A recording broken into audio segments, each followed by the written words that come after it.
তো বন্ধুরা আজকে নতুন একটা রেসিপি নিয়ে চলে এসেছি। দারুণ মজার রেসিপি বন্ধুরা, আশা করছি তোমাদের খুব ভালো লাগবে আজকের রেসিপি বন্ধুরা। আজকে আমি গ্রামের স্টাইলে ইলিশ ভাপা করব সর্ষে বাটা দিয়ে বন্ধুরা। আশা করছি তোমাদের খুব ভালো লাগবে।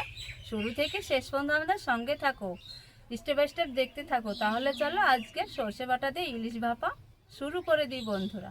কেটে বেছে পরিষ্কার করে নিয়েছি, এবার মাছটাকে কেটে নিব। মাছটা আঁশটা আগে ছাড়িয়ে নেব। ছাড়িয়ে একবার জল দিয়ে ধুয়ে নিয়েছি। এই মাছ বন্ধুরা বেশি ধুতে হয় না, আমি দেখো গোটা অবস্থায় জল দিয়ে ধুয়ে নিয়েছি। মাছটা এবার কেটে নেব।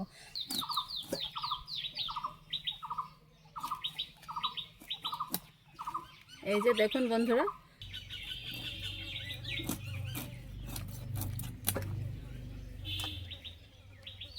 বন্ধুরা দেখো ইলিশটা কেটে নিয়েছি। এবার আমি একবার জল দিয়ে ধুয়ে নেব কাটার পর। বন্ধুরা ইলিশ ভাপার জন্য একটু আমি পেঁয়াজ আর সর্ষে বেটে নিব মিক্সচারে। কালো আর সাদা একসঙ্গে মিশিয়ে নিয়ে দিয়ে দিব 1 চা চামচ জিরে, কাঁচা লঙ্কা, একটু সামান্য জল দিয়ে সুন্দর একটা পেস্ট তৈরি করে পরিষ্কার করে নিয়েছি। মাছে দিয়ে দিব হলুদ লবণ, দিয়ে দিব সামান্য হলুদ, দিব স্বাদ অনুযায়ী লবণ। পেঁয়াজ কাঁচা লঙ্কা একসঙ্গে পেস্ট করে নিয়েছি। পেস্ট করা মশলাটা দিয়ে দিব। তার কাঁচা তেল উপর দিয়ে হাত দিয়ে মেখে নেব মশলাগুলো। গরম করে সরিষার তেল দিয়ে দিব বেশ কিছুটা, তেজপাতা দিয়ে দিব গরম তেলে।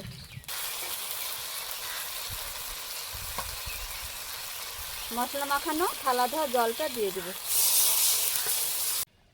তো বন্ধুরা মাছ তো রান্না করা হয়েছে, এইখানে ভেঙে 4টে কাঁচা লঙ্কা দিয়ে দিব।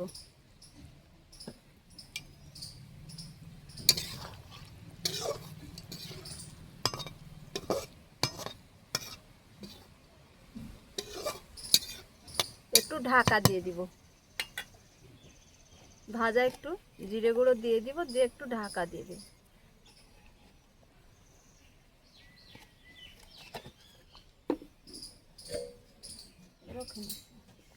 এবার ঢাকা তুলে দেখে নিব কেমন হয়েছে রান্নাটা।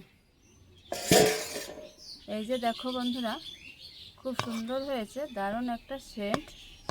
এবার রান্না তো প্রায় হয়েছে, এবার ঢেলে নিব। বন্ধুরা গ্রামের স্টাইলে বাঙালি ইলিশ রান্না করেছি। দেখো আমি কত সুন্দর করে সরিষা বাটা দিয়ে ভাপা করেছি। আর এই বৃষ্টির দিনে গরম গরম ভাতে ইলিশ ভাপা দিয়ে ভাত খেতে কিন্তু খুব ভালো লাগে বন্ধুরা। দেখো দারুণ হয়েছে, কালারটা শুধু দেখো বন্ধুরা।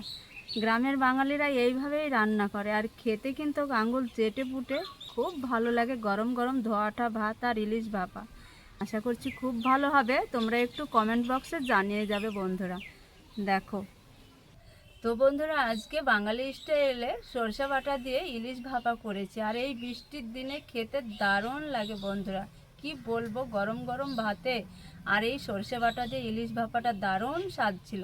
রেসিপি এই পর্যন্ত, পরবর্তী রেসিপি নিয়ে তোমাদের সঙ্গে দেখা হচ্ছে। তোমরা ভালো থাকো, সুস্থ থাকো, তোমাদের টাটা।